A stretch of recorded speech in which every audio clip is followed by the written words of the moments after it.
I took the job at Barre Municipal Cemetery, thinking it would be peaceful work, honest work, quiet work.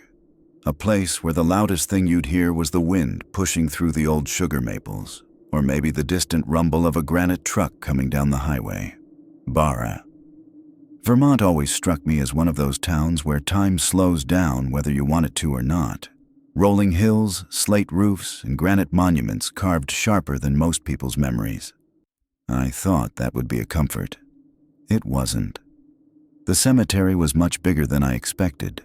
Not just rows of headstones, but entire sections layered through time. The oldest part looked like a forgotten pocket of the 1800s. Weather-beaten stones, hand-chiseled angels with worn faces, and family plots that sank just a little each year. The newer side curved along a slope near the tree line, where the shadows fell longer than they should have, even in daylight. That first morning, the air was cold enough to pinch the inside of my nose, and my breath drifted like thin smoke. I waited by the maintenance shed until I heard slow, deliberate footsteps crunch along the gravel path. Mr. Harland, the head caretaker. He had the kind of presence that told you he'd outlived both his friends and his enemies. Late 70s, jawline sharp as a chiseled stone, shoulders still square despite age. He walked like he'd spent decades listening to the ground, and hearing it answer back. He didn't shake my hand, didn't ask where I was from, didn't even say welcome. He simply nodded once and turned, expecting me to follow. We walked the narrow gravel path between the oldest headstones, frost hugging the grass, ravens perched on the taller monuments, the kind of stillness that makes your ears ring. Harlan didn't speak at first, just breathed slow, heavy, and controlled, like the air itself was thick with rules I didn't know yet. Then, without looking at me, he finally said, "You're here because you follow orders, not because you're brave." His voice wasn't loud, but it hit hard, like he wasn't warning me. He was reminding me of something I hadn't learned yet. I forced a small laugh and said, "Well, I'm here to work hard, sir. I follow directions." He stopped walking, not abruptly, just precisely, like he reached the exact spot he wanted for that moment. He turned his head a fraction toward me, and I saw his eyes, pale, steady, unreadable. "You follow directions," he repeated. "Good. That's the only reason you might last." The wind cut through my jacket just then, sharp and sudden. It made the ravens shift on their perches, their wings rustling in a way that sounded almost like disagreement. My stomach tightened. Harlan leaned slightly on his old brass-handled walking stick and pointed toward the line of crooked stones leading deeper into the older section. "People think running a cemetery is just mowing and trimming and clearing snow," he said. "But here, things don't stay where you leave them. Grounds change, paths shift, graves turn." I frowned. "Turn? What does that mean?" He didn't answer. Instead, he started walking again, slower than before, almost like he wanted me to see something in the corner of my eye. A shadow shifting, a stone leaning, a shape that wasn't there the moment before. My boots felt heavier with every step, not from the cold, from something else. Something like the ground was evaluating me. Finally, Harlan stopped at the entrance to the oldest family plot in the cemetery. Iron gate, rusted hinges, the kind of place you feel before you see. He turned his whole body to face me this time. "Before you do anything here," he said, "you learn the rules, all of them, and you follow them exactly. No exceptions. People who improvise." He paused long enough for me to hear the distant creak of something shifting deeper in the cemetery. "Don't stay employed long. Or alive." My hands went cold around the toolbox I carried. I didn't want to ask what the rules were. Something in me already knew they weren't normal.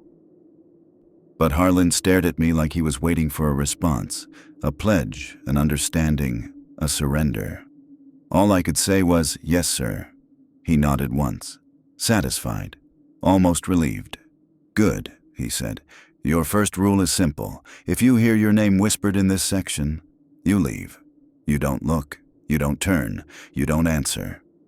A chill crawled down my spine, not from the air, but from the way he said whispered, like it had happened before, like it wasn't rare. Before I could process it, he walked ahead, expecting me to follow. And I did. Because I wasn't brave, just obedient. By the end of that day, I would learn why that mattered. I would learn all 7 rules. And I would learn that Barre Municipal Cemetery isn't quiet. The caretaker's shed sat near the center of the cemetery, a squat wooden structure that looked older than the newest gravestones, but somehow sturdier than the oldest ones. The boards were darkened from decades of weather, and the small window beside the door was so clouded with grime it barely let light in. When I stepped inside for the first time, the air smelled like oil, old wood, and something faintly metallic. The scent you get when tools have been around longer than the hands that use them.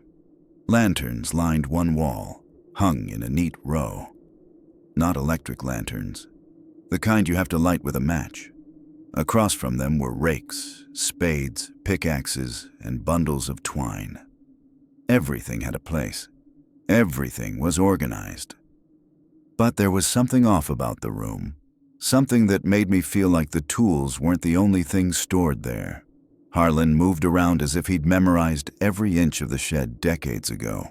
He didn't look at me when he pulled a clipboard from the nail on the back wall, just held it in his hand for a long, quiet moment before turning and placing it right in front of me. 7 rules, typed neatly, lines spaced evenly, no explanations attached.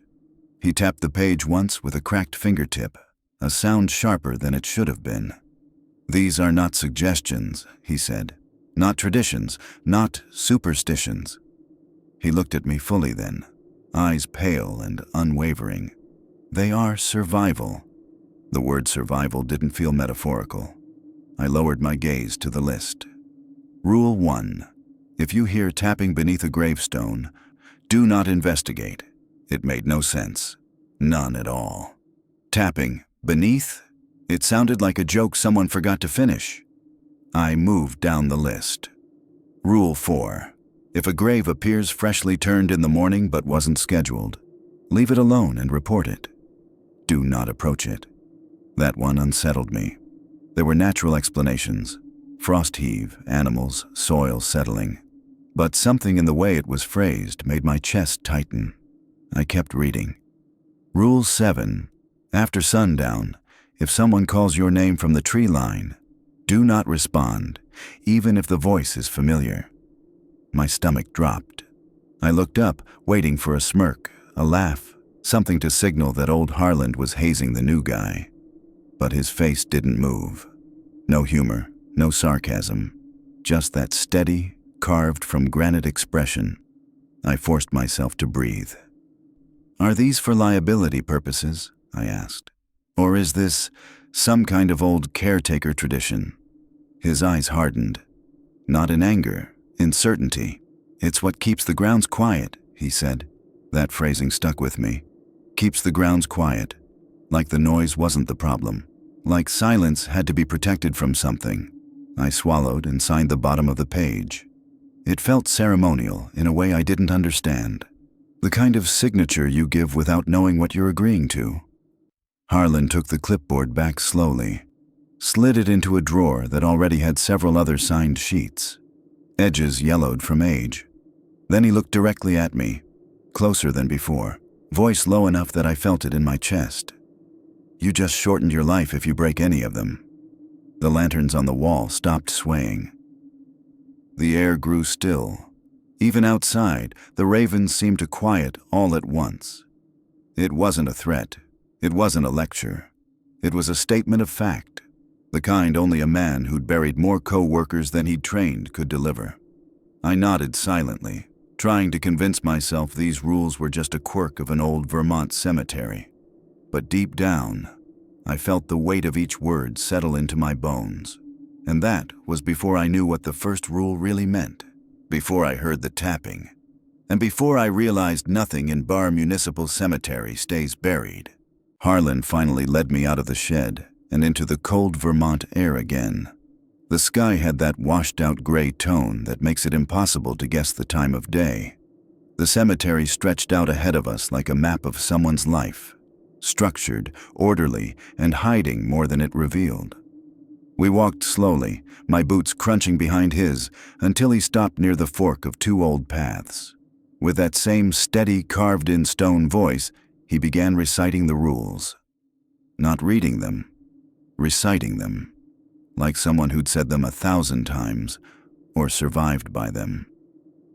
Rule 1, he said, pointing with his walking stick toward a pair of tall granite obelisks standing side by side. Never walk between the twin obelisks after 7:13 p.m. I stared at the obelisks. They didn't look threatening, just weathered stone with lichen creeping along the edges. But something about that oddly specific time, 7:13, made my skin tighten. I opened my mouth to ask why, but Harlan had already moved on. Rule 2. If you hear someone whisper your name from the mausoleum row, respond with, "Not tonight." That one hit harder than I expected, because it didn't say if you think you hear your name. It said if you hear someone whisper it, like it was guaranteed. Rule 3, he continued, never rake leaves near Section D alone. Section D was uphill, hidden by maple trees and older burials. I'd only skimmed past it earlier, but something about its layout bothered me. Tight rows, uneven ground, stones that leaned toward each other like they were sharing secrets. Rule 4, he said, lowering his voice just slightly. If you see a figure kneeling at a grave, do not interrupt.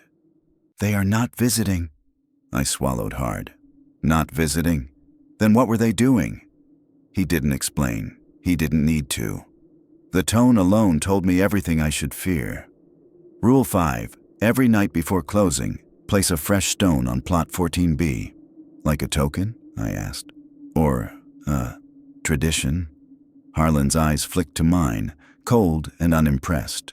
No, because if you don't, you'll know. The way he said you'll know made my throat go dry. I didn't want to know. Not anything he had in mind. He continued walking, tapping the ground with his stick as though reminding it we were there. Rule 6, he said. If the fog rolls in fast, run, don't walk, to the caretaker shed. I'd seen fog roll through Vermont before. Slow, creeping, soft, but fast fog? Fog that needed running from? That didn't match anything natural. He stopped near the last structure on the path, an old stone crypt with a stained glass window shaped like an arch. The glass was deep blue with red veins running through it, like a bruise frozen in color. Rule 7, he said, and even his steady voice dropped into something colder. Do not look through the stained glass window of the Harlan crypt. Ever. I blinked. Harlan, your family? He didn't turn. Didn't breathe for a moment. Didn't soften anything. It's not my family, you'd see, he said quietly. A cold wave crawled up my back, slow and deliberate. We stood there in the stillness, my breath shaking, his steady, and I finally let out a shaky laugh. A small one, more reflex than humor. It died fast. Harlan didn't laugh, didn't smirk, didn't even acknowledge the sound. He just tapped his walking stick once against the ground, the sound echoing sharper than it should have between the stones. This ground remembers who disrespects it, he said. The words felt heavier than the air around us, like something beneath the soil leaned upward to listen. And in that moment, I realized something. These weren't rules for courtesy, or tradition, or history. These were rules to keep something else in check, something old, something watching, something that didn't appreciate new footsteps, and I had already taken too many. The sun dipped early that evening, the way it often does in Vermont as autumn tilts toward winter. The light faded into a strange, diluted pink that washed across the cemetery and turned the marble headstones into quiet silhouettes. There was beauty there, sure, but the kind of beauty that makes you feel watched, like the landscape itself is evaluating whether you belong. I was finishing my last task of the day in Section C, raking away the brittle leaves that had built up around the older stones. It was peaceful at first. The steady scrape of the rake, the soft rustle of leaves, the distant rumble of a truck heading down Route 302. My breath came out in small, pale clouds as the temperature dropped. I remember thinking that maybe the rules were just precautions. Maybe this job would settle into a routine like any other. Then I heard it, a sound so soft I almost convinced myself it wasn't real. At first, it was like a faint exhale, not wind, not leaves shifting, something too close, too human, breathing, right behind me. I froze, the rake stilling mid-pull. My heart thudded hard against my ribs as I waited for the second breath. It came, gentle, steady, unmistakable, like someone standing just inches from my shoulder. I turned. Nobody, nothing. Only the stretch of grass, the aging stones, and the Vermont chill settling deeper into my jacket. A crow hopped across a monument several rows away, completely unfazed. I told myself it must have been an echo, or wind pushing air around the stones in some strange way. Anything but what it actually felt like. But as I bent down to clear one last pile of leaves, the back of my neck prickled, the way it does when someone stands behind you, watching, waiting. The feeling clung to me all the way down the gravel path and into the main clearing, where the shed came into view. I must have looked shaken because Harland was already watching from the doorway, file in hand, expression unreadable.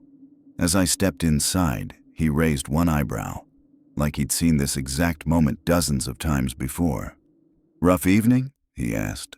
I didn't know what to say without sounding paranoid, so I just muttered. "Thought I heard something." He smirked. Not a comforting smirk, more like someone acknowledging a milestone he knew I'd eventually reach. "You heard the ground settling," he said, voice casual, almost dismissive. But as he turned away, he muttered something so low I almost missed it. "Or something testing you." The word testing sank into my chest like a stone dropped in cold water. He didn't sound like he was joking. He didn't sound confused. He sounded familiar with it, like the cemetery had done this before. I stood there for a moment, trying to decide if I should ask him what exactly was doing the testing, but he didn't give me the chance. He just hung his file back on the nail, wiped his hands on an old cloth, and walked past me without another word. The door creaked shut behind him, and the shed fell quiet. That was the first moment, the very first, when something inside me shifted. When I felt the rules move from superstition into something heavier, something living. For the first time since starting the job, I wondered if the rules weren't just old caretaker folklore. I wondered if they were warnings. And worse, I wondered what would happen when one of them was broken. A few days passed without incident, and honestly, that's probably what made me careless. Routine has a way of numbing fear. I'd gotten comfortable with my tasks, clearing brush, straightening markers, checking the newer burials. I kept my head down, watched my steps, and tried not to think about the breathing I'd heard in Section C. But that Thursday, time slipped. The sky was still gold when I started packing up equipment on the hill, but Vermont sunsets are tricky. They don't fade so much as collapse. One minute the world is bright. The next it's sinking into navy blue shadows. By the time I wheeled the cart back down the slope, the air had already turned sharper, colder, as if night came early just to test me. I checked my phone casually. 7:14 p.m., a single digit over the threshold. My stomach dropped, because as I looked up, I realized exactly where I was standing, dead center between the twin stone obelisks marking the old 1890 family plot. Rule 1. Never walk between the twin obelisks after 7:13 p.m.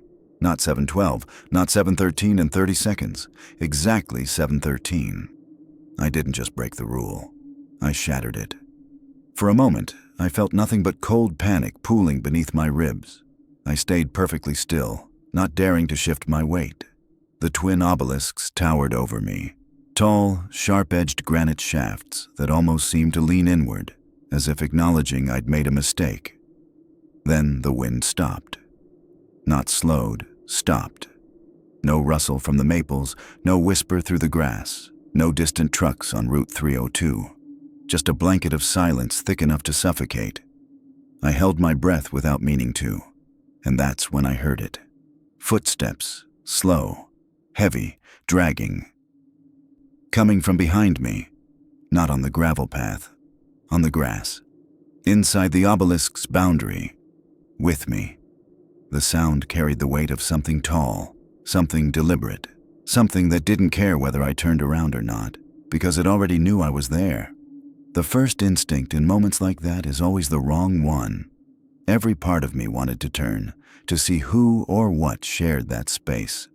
But the rational part, the terrified, survival-driven part, locked my head forward. Another step, closer, wet-sounding, almost like soil clinging to something that shouldn't be walking. My chest tightened so hard it hurt.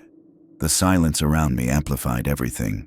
The thump of my heartbeat, the soft vibration of my breath, the faint tremble in my fingers. Then I felt it, a shift in the air, like gravity bending, like something standing just behind my left shoulder. That broke me. I bolted. I leapt out from between the obelisks so fast I nearly slipped on the grass, sprinting across the clearing until the path appeared under my feet. My lungs burned. My legs felt like they were being pulled backward. But I didn't stop running until the caretaker's shed came into view, dim light spilling through the crack beneath the door. I burst inside, slamming the door behind me, chest heaving, face numb with cold. Harlan didn't flinch. He was sitting at the workbench, sorting old keys, as calm as if he'd expected me. He didn't ask what happened. He looked up once, slow, steady, and said, "You look like you saw the inside of your grave." I tried to explain, voice breaking between breaths. I was between the obelisks. It was 7:14.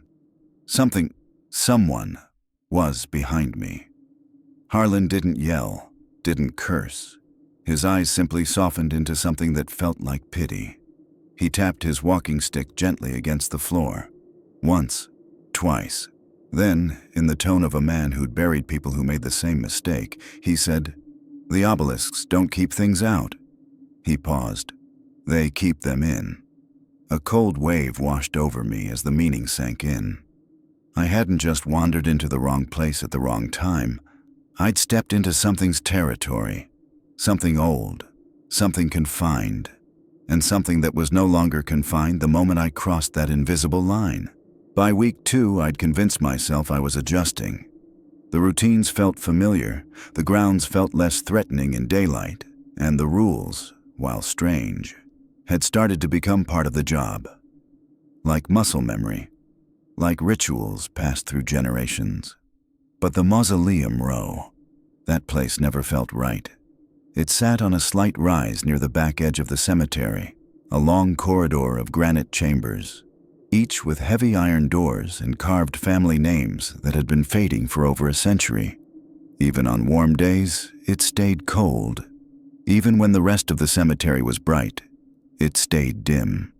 The air there had a thickness to it, like someone had breathed out but never inhaled again. I was clearing fallen branches that had blown in from a storm the night before, tossing them into a wheelbarrow when it happened. My name, whispered directly into my ear, not shouted, not spoken from a distance. Whispered, so close I felt the faintest trace of breath beside my skin. "Hey." The sound froze every muscle in my body. My hand stiffened around the branch I was holding. My heart slammed so hard it felt like it echoed inside my throat. I didn't turn. I didn't breathe. I didn't dare look at the iron doors lining the row, because the voice wasn't Harlan's. It wasn't anyone from town. And no living person stands that close without casting a shadow. My brain did what it always does in danger. Screamed, "Run!" Screamed it so clearly I felt my legs tremble with the urge to break into a sprint and never look back. But the rule was clear. Rule 2. If you hear someone whisper your name from the mausoleum row, respond with, "Not tonight." Nothing about running. Nothing about fighting, just that phrase. And breaking a rule once had already shown me how thin the line was between safety and a mistake you don't walk away from. So, with my throat tight and my voice barely more than air, I whispered, "Not tonight." The effect was instant. The cold vanished, completely. The thick heaviness in the air thinned like someone had cracked a window. My shoulders loosened as if tension were being peeled away one layer at a time. The silence settled again, but it didn't feel hostile anymore. It felt relieved, like something had been waiting for permission to move on. Then something brushed against my coat sleeve. Soft, quick, passing, like a hand brushing by as it walked past me, trying to leave.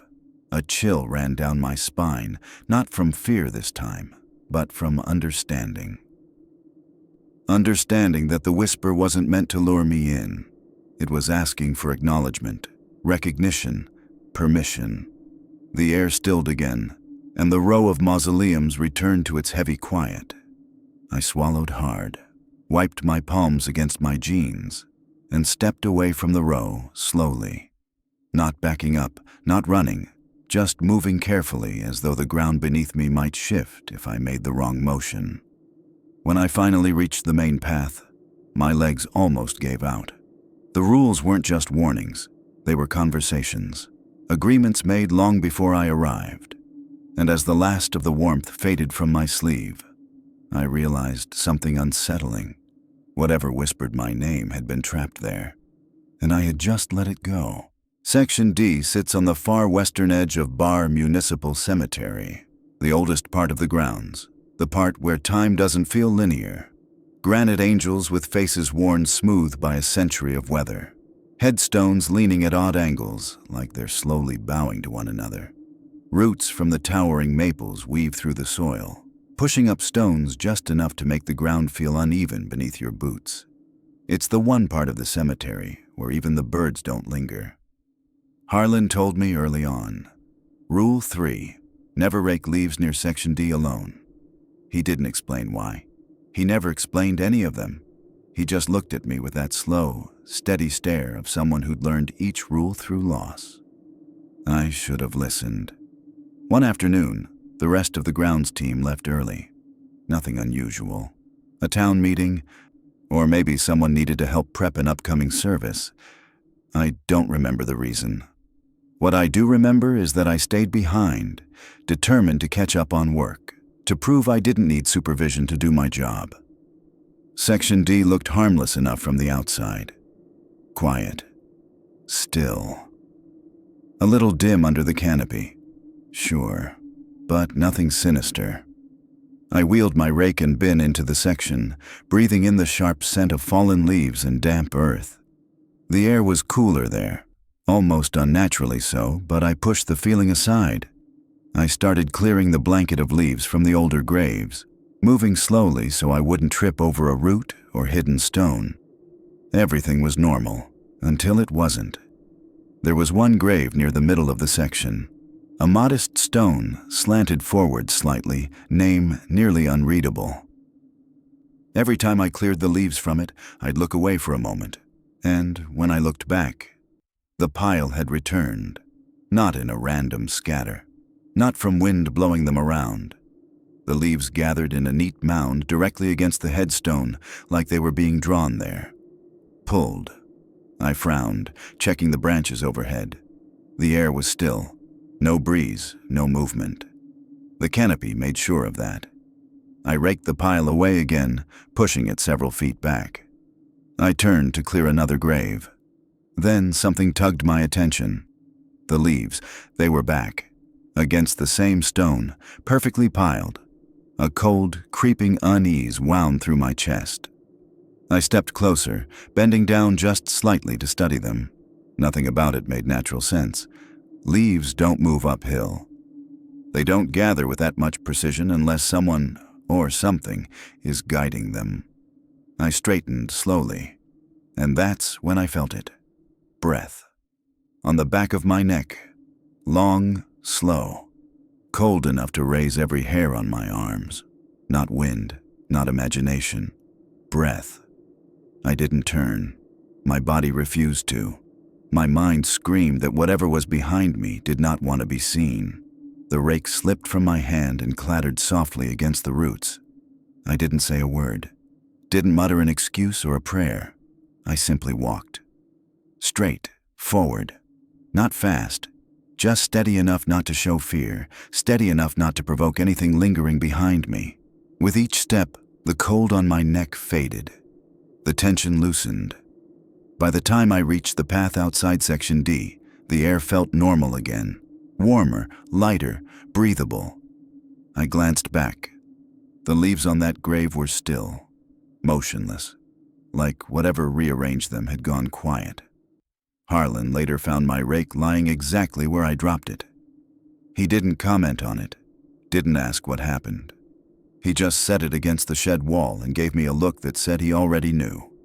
That was the day I stopped asking whether the rules were superstition and started wondering how many people learned them the hard way. My first day at Park Street Station should have felt like every other first shift I'd ever had working public transit. Loud, busy, predictable. Boston at rush hour has its own heartbeat, you know? Trains, screeching, doors chiming, people yelling, laughing, arguing in 5 different accents.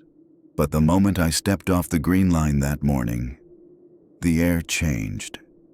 It wasn't just the usual subway smell. Metal, brake dust, a hint of old rainwater that lived in the cracks of the concrete.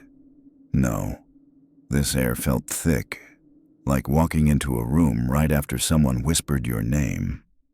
That's the first thing I learned down there. The tunnels remember things. The lights above the platform were flickering, but not randomly. Not the usual fluorescent stutter.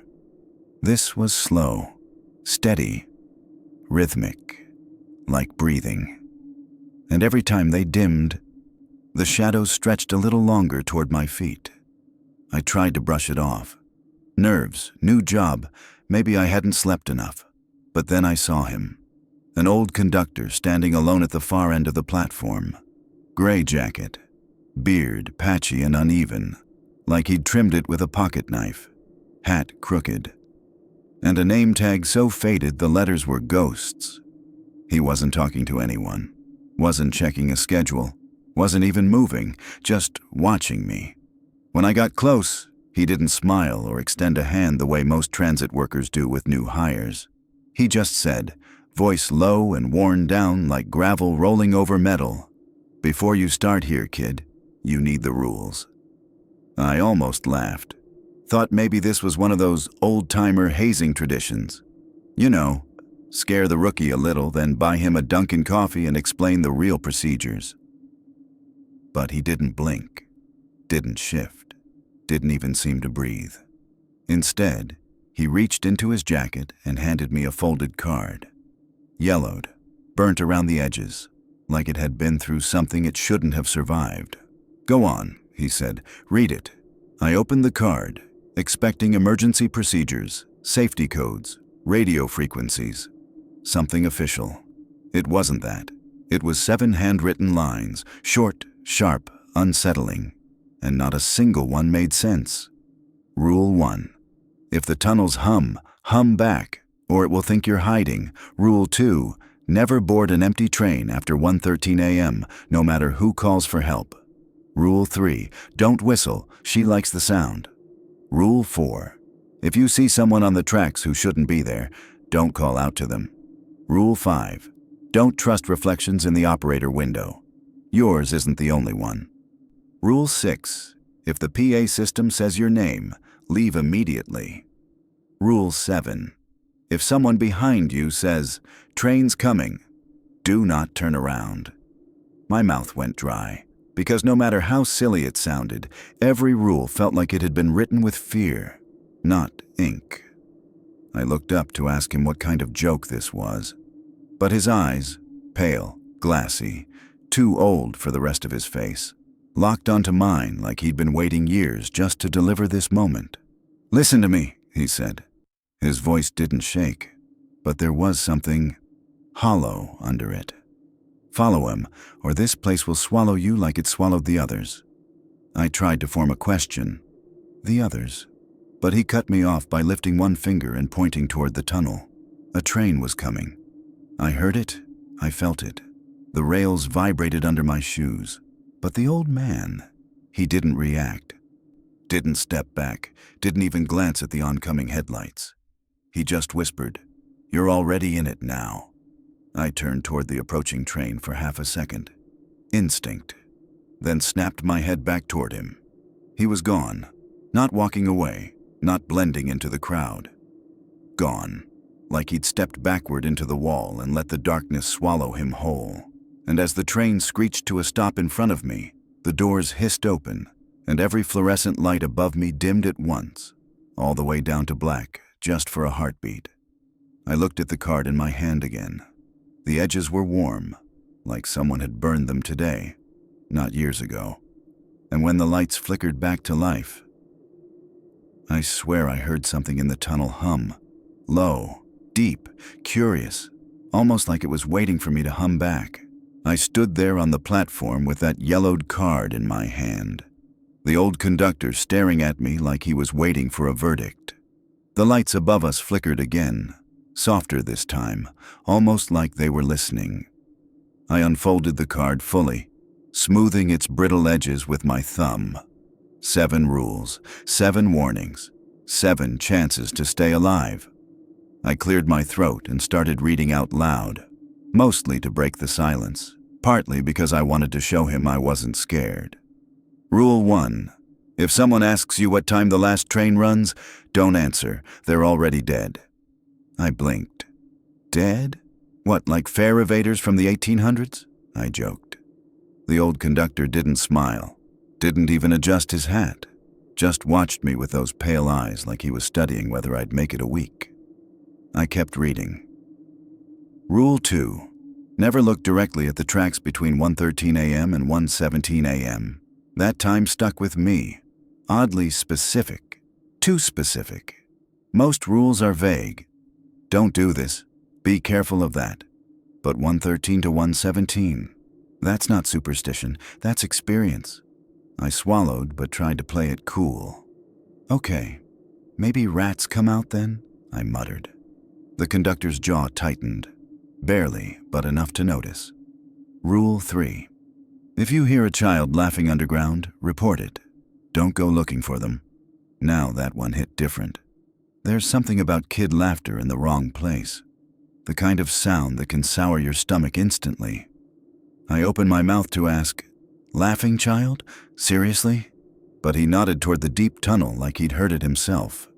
Recently. I held the card tighter.